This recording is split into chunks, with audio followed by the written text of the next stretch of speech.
ഹരേ കൃഷ്ണ. എല്ലാവർക്കും ലിബിദാസ് മീഡിയയിലേക്ക് സ്വാഗതം. ഇന്നത്തെ ടോപ്പിക് ചെറുകിട കച്ചവടക്കാർക്കും വഴിയോര കച്ചവടക്കാർക്കും ആധാർ ഉണ്ടെങ്കിൽ വായ്പ റെഡി. ഈ വായ്പ ആർക്കൊക്കെ ലഭിക്കും എന്ന് നമുക്ക് നോക്കാം. ആധാർ കാർഡ് ഉപയോഗിച്ച് 50,000 രൂപ വരെ വായ്പ ലഭിക്കുമെന്നാണ് ഇവർ അവകാശപ്പെടുന്നത്. എന്താണ് അതിന്റെ വിശദാംശങ്ങൾ എന്ന് നമുക്ക് നോക്കാം. അതുപോലെ തന്നെ ഇത് ആർക്കൊക്കെ ലഭിക്കും എന്നും നമുക്ക് നോക്കാം. കോവിഡ് മഹാമാരിയിൽ തകർന്നുപോയ ബിസിനസ്സുകളെ പിന്തുണയ്ക്കുന്നതിനായി കേന്ദ്ര സർക്കാർ അവതരിപ്പിച്ച സ്വനിധി യോജന, അതായത് PA സ്വനിധി യോജന പദ്ധതിയാണിത്. 2020 ആരംഭിച്ച ഈ പദ്ധതിയുടെ ലക്ഷ്യം ചെറുകിട കച്ചവടക്കാരെയും വഴിയോര കച്ചവടക്കാരെയും സ്വയം പര്യാപ്തരാക്കുക എന്നതാണ്.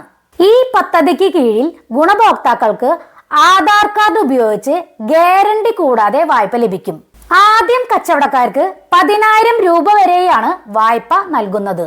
ഇത് കൃത്യമായി തിരിച്ചടച്ചാൽ അടുത്ത തവണ 20,000 രൂപ ലഭിക്കും. കൂടാതെ മുൻ വായ്പയുടെ സമയബന്ധിതമായ തിരിച്ചടവിൽ ഈ തുക 50,000 രൂപയായി ഉയരും. PM സ്വനിധി പദ്ധതി പ്രകാരം വായ്പ ലഭിക്കാൻ ആധാർ കാർഡ് നിർബന്ധമാണ്.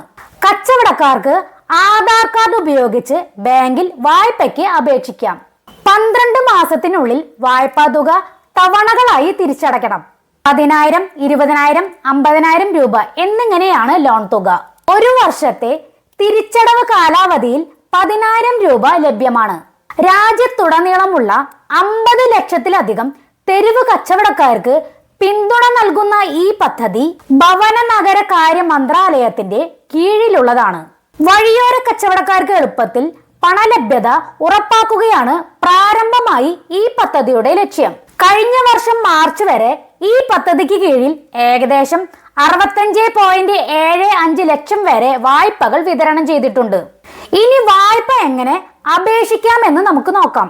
PM സ്വനിധി വെബ്സൈറ്റ് അനുസരിച്ച് ലോൺ അപേക്ഷാ ഫോം പൂരിപ്പിച്ച് നൽകണം. ഇതിന് ആവശ്യമായ രേഖകൾ എന്തൊക്കെയാണെന്ന് നമുക്ക് നോക്കാം. അപേക്ഷ നൽകുന്ന ആളുടെ മൊബൈൽ നമ്പർ ആധാറുമായി ബന്ധിപ്പിച്ചിരിക്കണം.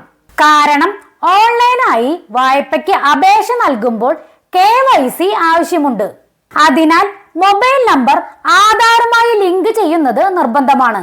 അപ്പോൾ ഇന്നത്തെ വീഡിയോ നിങ്ങൾക്ക് എല്ലാവർക്കും ഉപകാരപ്രദമായി എന്ന് വിശ്വസിക്കുന്നു, ഇഷ്ടമായി എന്നും വിശ്വസിക്കുന്നു. അപ്പോൾ നിങ്ങൾക്ക് എല്ലാവർക്കും ഇഷ്ടമായെങ്കിൽ ലൈക്കും കമന്റും സബ്സ്ക്രൈബൊക്കെ ചെയ്യണേ. അപ്പോൾ ഇന്നത്തെ ഈ ടോപ്പിക്ക് ഇവിടെ അവസാനിപ്പിക്കുകയാണ്. അടുത്ത ടോപ്പിക്കുമായി വരുന്നവരേക്കും ബായ്.